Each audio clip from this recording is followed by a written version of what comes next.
డీటెయిల్గా మనం ఎనాలిసిస్ చేసుకోవచ్చు. ఇది ఇట్లా ఉంటే బచ్చా ఆగయా ఏమాగయా బచ్చా ఆగయా హైదరాబాద్లో మొత్తం పట్టబగలే బచ్చా ఆగయా అంటే ఏదో పిల్లలు వచ్చారు, స్కూల్కి పోయి పిల్లలు వచ్చారు, ఇంత పాలు పోసి ఇవ్వాలి, ఏదైనా స్నాక్స్ ఇవ్వాలి, దుక్మనో ఓ చపాతో చేసి ఇవ్వాలి కాదు. బచ్చా ఆగయా అంటే మాల్ బయటికి తీయాలి. మాల్ బయటికి తీసి నువ్వు మాల్ చూపిస్తే ఆ వచ్చిన బచ్చా ఏం చేస్తాడు, అందులోకెళ్ళి పైసే నికాలితే బార్ బయటికి పైసలు తీసి నీ చేతిలో పైసలు పెడతారు, నువ్వు అది చేయాలి. బచ్చా ఆగయా అంటే అర్థం అది మారిపోయింది మొత్తం. ఇవాళ రేపు కోడ్ భాషలు పెట్టుకొని హైదరాబాద్లో మొత్తం ఈ దందా నడుస్తుంది. ఏం దందా అంటే డ్రగ్స్ దందా. ఇగో నిన్న పట్టబగలే ఈ ఈగల్ టీం అని ఈ నార్కోటిక్స్ సంబంధించినటువంటి ఈ తెలంగాణ ఈ డ్రగ్స్ కంట్రోల్ చేసే బోర్డు ఏం చేసింది, ఒక టీం తయారు చేసింది, ఈగల్ టీం అని. వాళ్ళు రంగంలో దిగి ఈ ఫోన్లు, ఈ వాట్సాప్లు, ఈ టెలిగ్రాము గ్రూపులు, వాట్సాప్ గ్రూపుల మీద కొంత నజరు పెట్టారు. అయితే ఏంటంటే కోడ్ పెట్టుకొని ఇప్పుడు మనం సినిమాలో చూస్తాం, నాగార్జున అండ్ ధర్మవరం సుబ్రహ్మణ్యం అంటారు, ఆకాశం ఎర్రబడిందంటే అది దేశద్రోహుల రక్తంతో ఎర్రబడిందని చెప్పేసి ఈయన అంటాడు. సో ఇట్లా ఈ కోడ్ భాష ఉన్నట్టు వీళ్ళు కూడా ఈ గంజాయి స్మగ్లర్లు కూడా కోడ్ భాష పెట్టుకొని ఐటీ ఏరియా ఏదైతే హైదరాబాదు ఐటీ ఏరియా ముఖ్యంగా ఉందో రాష్ట్రంలో, ఆ ఐటీ ఏరియాని టార్గెట్గా పెట్టుకొని ఐటీ ఎంప్లాయీస్ రకరకాల పనులు చేసే వాళ్ళని టార్గెట్గా పెట్టుకొని వాళ్ళందరితోటి ఈ గంజాయి ఈ డ్రగ్స్ అన్నీ కూడా ఇచ్చేస్తూ ఉన్నారు. సో చూద్దాం ఆ డీటెయిల్స్.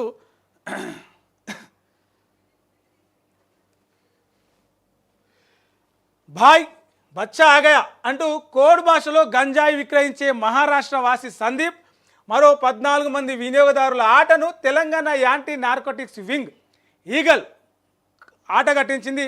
పట్టుబడ్డ గంజాయి కొనుగోలుదారులు ఎక్కువ మంది ఐటీ ఉద్యోగులే కావడం గమనార్హం.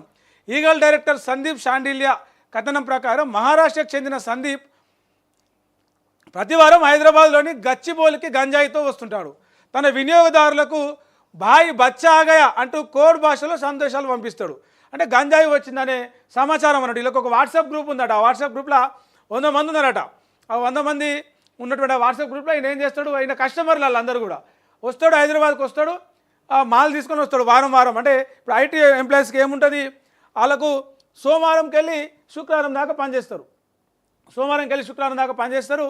ఆ శుక్రవారం నాడు సాయంత్రం అయిందంటే శనివారం ఆదివారం వాళ్ళకు పండుగనే.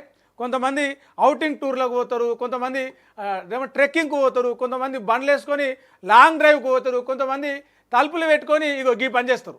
ఏంది, మంచిగా గంజాయి పీల్చుకోవాలి, సిగరెట్లు కలుపుకోవాలి, డ్రగ్స్ పీల్చుకోవాలి, పొడి మింగాలి, ఈ పనిలో ఉంటారు. వీళ్ళందరికీ ఏంటంటే ఇట్లాంటి గ్రూపులు రకరకాల రాష్ట్రాలకు వెళ్ళి రకరకాల జాగాలకు వెళ్ళి వచ్చిన వాళ్ళు ఇక కోడ్ భాషలో పెట్టి ఇక శుక్రవారం సాయంత్రము లేకపోతే శనివారం పొద్దుగాలను గ్రూప్లో ఒక మెసేజ్ మాల్ ఆగయా. మాల్ పేరు ఏంటిది, బచ్చా ఆగయా అంటే ఏదో కాదు, మాల్ అన్నట్టుగా. ఆ మాల్ను ఎడబెట్టుకునే వీళ్ళు అంటే HDFC bank, Gachibowli HDFC bank సమీపంలో వీళ్ళకి ఒక అడ్డా ఉంటుంది. ఆడ వస్తాడు, గ్రూప్లో మెసేజ్ పెడతారు, కార్ వేసుకొని వస్తాడో, బండి వేసుకొని వస్తాడో, ర్యాపిడోలో వస్తాడో, క్యాబ్ బుక్ చేసుకొని వస్తాడు. ఎక్కడికెళ్ళి మహారాష్ట్రకి వెళ్ళి వచ్చి ఆడ ఆపుతాడు. ఇక గచ్చిబౌలి హెచ్డిఎఫ్సి బ్యాంక్ ఆడ ఆపి గ్రూప్లో మెసేజ్ పెడతారు, బాయ్ బచ్చా ఆగయా అని. ఇక బచ్చా ఆగయా అని మెసేజ్ రాగానే ఈ బచ్చగాళ్ళందరిగా కార్లు వేసుకొని పోతారు. అందులో 2 భార్యాభర్తలు ఉన్నారంట. ఒక కొడుకును బుడ్డ పొరగాన్ని వేసుకొని గంజాయి కొనుక్కొని వచ్చిరట నిన్న. 100 మంది రెగ్యులర్ కస్టమర్లకు ఒక్కొక్క ప్యాకెట్లో 50 గ్రాముల గంజాయి. ఒక్క ప్యాకెట్కు 3000. నువ్వు ఎన్ని ప్యాకెట్లు కొనుక్కుంటే అని 3000 అన్నట్టుగా 10,000 పెడితే 3 ప్యాకెట్లు వస్తున్నాయి. అంటే 100 గ్రాములు అంటే ఏమంటారు, చెటాకు గంజాయికి 6,000 తీసుకుంటున్నాడు. ఒక్కొక్క గంజాయి ప్యాకెట్ 50 గ్రాములు ఉంటుంది. ఒక్క ప్యాకెట్కు 3,000 వసూలు చేస్తుంటాడు. శనివారం కూడా 100 గంజాయి ప్యాకెట్లతో వచ్చినాడు గచ్చిబౌలికి. ఇక 100 ఆయన మొత్తం ఎంతమంది మన ఫోన్లో ఉన్నోళ్ళు 100 మంది, మనిషికో ప్యాకెట్ చొప్పున లేకపోతే అందరూ కొంటారు ప్రతిసారి. అట్లా 100 ప్యాకెట్లు వేసుకొని వచ్చిండు. ఈగల్ బృందానికి సమాచారం అందింది. మెల్లగా ఆడ కాపు కాసి వేస్తే ఈయన పట్టుకున్నారు, ఆ కొంటోందుకు వచ్చిన వాళ్ళు పట్టుకున్నారు. మొత్తం ఆ ఫోన్ తీసి చూస్తే అందులో 100 మంది కస్టమర్ల డేటా ఉందట. అవన్నీ కూడా తీసుకున్నారు. 14 మందిని ఆ లైవ్లో అంటే ఈడ అమ్ముతుంటే ఆ 14 మందిని పట్టుకున్నారు. అందులో ఆన్లైన్లో ట్రేడింగ్ చేసే వ్యాపారి నవీన్ అంటాడు, ఒక student, Ayush racing engineer, Nikhil architect Sindhura, property manager Hasan, IT ఉద్యోగులు క్రాంతి, తుషారు, అర్పిత, డెంటల్ టెక్నీషియన్ అంటే పండ్ల doctor Akhil, business relationship manager Shiva, freelance ad agency నిర్వాహకుడు Sandesh, real estate executive Sairaju, travel agency ఉద్యోగి అఖిలు, డ్రైవరు స్వామి, ఈగలు 14 మంది. వీళ్ళందరూ కూడా ఆ గంజాయి కొనుక్కొని వచ్చారు. అలానే అప్పటికప్పుడు పట్టుకొని టెస్టులు చేస్తే పాజిటివ్ వచ్చినట్టు అందరు తీసుకున్నట్టే. వీళ్ళందరినీ కూడా రిహాబిలిటేషన్ టెస్టులకు పంపించిన 100 మంది కదా, 100 మందిలో 14 మంది దొరికితే ఇంకా 86 మంది. 86 మంది రావాలి, మీ అంతలో మీరే వచ్చి లొంగిపోవాలి. లొంగిపోతే మంచిగా ఉంటుంది, లేకపోతే ఇక మేము ఇంటికి వచ్చి మరి అరెస్ట్ చేస్తామని చెప్పేసి ఎవరు ఈ narcotic Telangana anti narcotic wing సంబంధించినటువంటి Sandeep Sandilya, eagle director, eagle team ఏదైతే ఉందో దాని డైరెక్టర్ సందీప్ సాండిల్యా హెచ్చరికలు చేసిండు. ఈ బచ్చా ఆగయా అని ఏదైతే మెసేజ్ ఉందో ఆ బచ్చా ఆగయా మెసేజ్ను కోడ్, అది ఆ కోడ్ను డీకోడ్ చేసి ఈ బచ్చగాళ్ళందరినీ కూడా పట్టిస్తూ నిజంగా కూడా అందరూ బచ్చగాళ్ళే. 30, 31, 22, 29, 26, 24, 27, 26, 31 అంతే అందరూ బచ్చగాళ్ళే.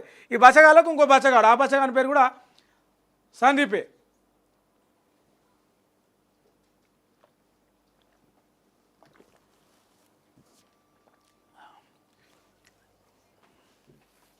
సో ఈ ఏదైతే గంజాయి బ్యాచ్ ఉందో వీళ్ళందరినీ కూడా పూర్తిగా ఇది చేసేలా గంజాయి లేని రాష్ట్రంగా, డ్రగ్స్ లేని రాష్ట్రంగా తెలంగాణను నిలబెట్టాలనే దిశగా ప్రభుత్వం పనిచేస్తుంది. ఆ క్రమంలోనే ఇట్లాంటి టీంలు ఏర్పాటు చేసి ఎప్పటికప్పుడు స్పాట్లో దొరికించుకుంటా ఉన్నారు.